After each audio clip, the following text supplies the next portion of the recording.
પર્યાવરણની વાત કરીએ તો જીવ જંતુઓ પશુ પક્ષીઓને બચાવવા માટે ઘણા બધા પ્રયાસો ભારત સરકાર દ્વારા અને આવનારી તમામ સરકારો દ્વારા થઈ ચૂક્યા છે. રાષ્ટ્રીય ઉદ્યાન, વન્યજીવ અભયારણ્ય, બાયોસ્ફિયર રિઝર્વ જેવું ઘણી બધી વસ્તુઓ બનાવવામાં આવી છે. આ શું છે આજે સત્તાવાર સમજીએ.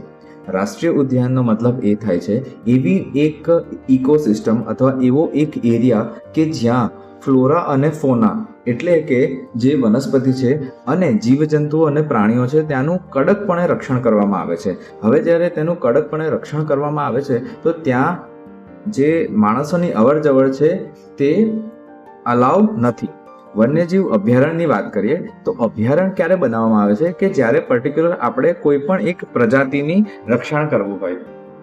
જેમ કે આપણે ગુજરાતની વાત કરીએ તો જે ગીર અભયારણ્ય છે સાસણ ગીર, તો ત્યાં આપણે કોનું રક્ષણ કરે છે? ત્યાં સિંહ, જે એશિયાટિક લાયન જેને કહેવાય છે ઇંગ્લિશમાં, તેનું આપણે રક્ષણ કરીએ છીએ. બાયોસ્ફિયર રિઝર્વ ક્યારે બનાવવામાં આવે છે? જ્યારે ત્યાં આપણે કોઈ પણ પ્રકારનું રિસર્ચ કરવું હોય પ્રકૃતિને લઈને તો એ એટલા એરિયાને બાયોસ્ફિયર રિઝર્વ આપણે ડિક્લેર કરી શકીએ છીએ. ગુજરાતની વાત કરીએ તો ગુજરાતનું જે એક કચ્છનું મોટું રણ છે એ ભારતનું સૌથી મોટું બાયોસ્ફિયર રિઝર્વ છે અને ત્યાં હજારો યાયાવર પક્ષીઓ એટલે એવા પક્ષીઓ કે જે ઠંડા વિસ્તારોમાં રહે છે, પરંતુ ત્યાં શિયાળામાં અતિશય ઠંડી પડતા તે લોકો હૂંફ માટે ભારત આવી જાય છે.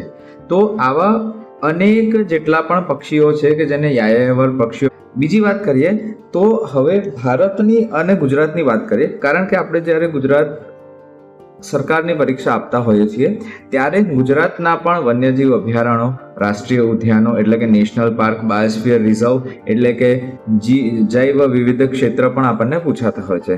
જો પહેલાં ભારતની વાત કરીએ તો આજે 2026ના રોજ ભારતમાં આશરે 106 જેટલા નેશનલ પાર્ક આવેલા છે.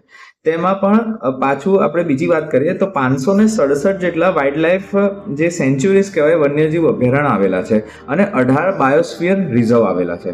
ગુજરાતની વાત કરીએ તો ત્યાં 4 નેશનલ પાર્ક આવેલા છે, જેમાં સમાવેશ થાય છે ગીર રાષ્ટ્રીય ઉદ્યાન, દરિયાઈ રાષ્ટ્રીય ઉદ્યાન એટલે કે મરીન નેશનલ પાર્ક જે પિરોટન ટાપુ જામનગર પાસે છે ત્યાં આવેલું છે, વેળાવદર કાળિયાર રાષ્ટ્રીય ઉદ્યાન અને વાંસદા રાષ્ટ્રીય ઉદ્યાન જેવા ઉદ્યાનોનો ત્યાં સમાવેશ થાય છે. સેન્ચ્યુરીઝની વાત કરીએ તો એમાં 23 આવે છે ટોટલ. એમાંથી અમુક સેન્ચ્યુરીઝની વાત કરીએ તો જે સૌથી ફેમસ છે નળ સરોવર પક્ષી અભયારણ્ય, જે અમદાવાદ અને સુરેન્દ્રનગરની વચ્ચે આવેલું છે, જે ગુજરાતની પ્રથમ રામસર સાઇટ પણ છે અને તે શિયાળામાં ટુરિસ્ટ માટે ખૂબ ફેમસ છે, કારણ કે એ એક વેટલેન્ડ છે. વેટલેન્ડનો મતલબ એવો થાય છે કે જ્યાં પૂર્ણપણે પાણી નથી પરંતુ ઢીચણ સમા ત્યાં પાણી ભરાયેલા હોય છે અને ત્યાં પાણી પણ મળી રહે છે, જમીન પણ છે અને દિવસમાં તો સૂર્યપ્રકાશ છે જ છે. એટલા માટે ત્યાં આપણે બાયોસ્ફિયર જે કહેવાય આપણું એક ત્યાં વનસ્પતિ ખૂબ જ સરસ રીતે વિકાસ પામે છે. એટલા માટે આ બધી સાઇટ્સોને બચાવવી જરૂરી છે. હવે એને રામસર સાઇટ શું કહેવામાં આવે છે?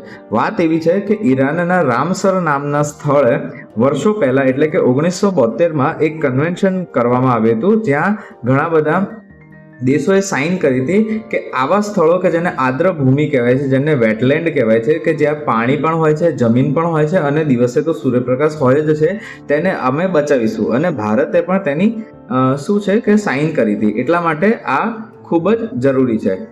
એના પછી વાત કરીએ તો જેસો રીચ અભયારણ્ય છે, જે બનાસકાંઠા સાઈડ આવેલું છે અને જે સ્લોથ બિયર જેને કહેવાય છે તેના રક્ષણ માટે બનાવવામાં આવ્યું છે. બરડા વન્યજીવ અભયારણ્યની વાત કરું તો એ પોરબંદર ખાતે આવેલ છે અને તે શું છે કે ગીર પછી એશિયાટિક સિંહો માટે બીજું સંભવિત ઘર માનવામાં આવે છે.